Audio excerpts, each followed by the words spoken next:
বিধিনিষেধ আছে কি? যেমন গল্প, কবিতা, উপন্যাস ইত্যাদি সাহিত্যের কোন কোন শাখা ইসলাম অনুমোদিত, আর কাল্পনিক নায়ক নায়িকা দিয়ে কাল্পনিক যে গল্প কবিতা লেখা হয়, এগুলো লেখা এবং পড়া কি হারাম?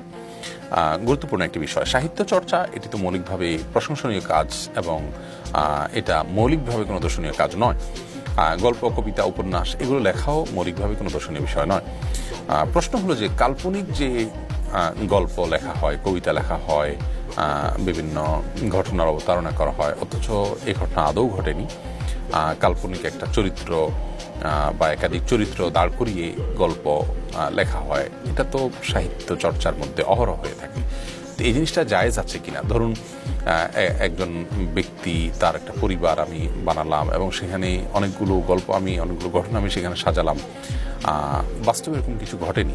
এই যে যেটা ঘটেনি তারপর আমি বলছি ঘটেছে এবং সেটাকে গল্পের আকারে আমি উপস্থাপন করছি, এতে আমি মিথ্যার যে গুনাহ, সেই গুনাহে আমি লিপ্ত হচ্ছে কিনা, এটা নিয়ে ওলামা একরাম স্কলারদের মধ্যে দুটি মত আছে। অনেক ওলামা একরাম এটাকে নিষেধ করেছেন, যেহেতু এখানে মিথ্যা আছে, এখানে আপনার যিনি পাঠক তার জন্য এটা এক ধরনের প্রতারণা আছে ইত্যাদি ইত্যাদি কারণে অনেকে এটাকে নিষেধ করেন। কিন্তু অনেক ওলামা একরাম সেটাকে জায়েজ বলেন, বিশেষ করে যদি সেটা মন্দ কোনো কিছু তার মধ্যে যদি না থাকে। ধরুন সেই গল্পের মধ্যে কোনো অশ্লীলতা, কোনো ছড়াছড়ি যদি না থাকে, সেখানে যদি কোনো হারাম কাজের ব্যাপারে আপনার ওইটাকে সহজীকরণ বা ওইটাকে ইজি করা, ওইটাকে আপনার গল্পের নাম দিয়ে যৌন আপনার যেটাকে বলে উদ্দীপনা তৈরি করা, মানে ওইটাকে রগরগে বর্ণনার মাধ্যমে আপনার পাঠক ধরে রাখার একটা চেষ্টা করা, তো এগুলোর যদি থাকে তাহলে সেক্ষেত্রে সেটা নিষিদ্ধ, এটা বলাই বাহুল্য।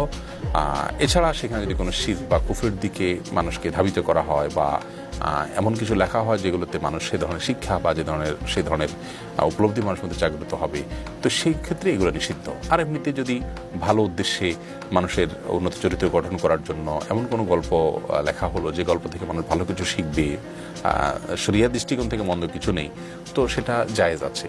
এবং এক্ষেত্রে নবী করিম সাল্লাল্লাহু আলাইহি ওয়াসাল্লামের সামনে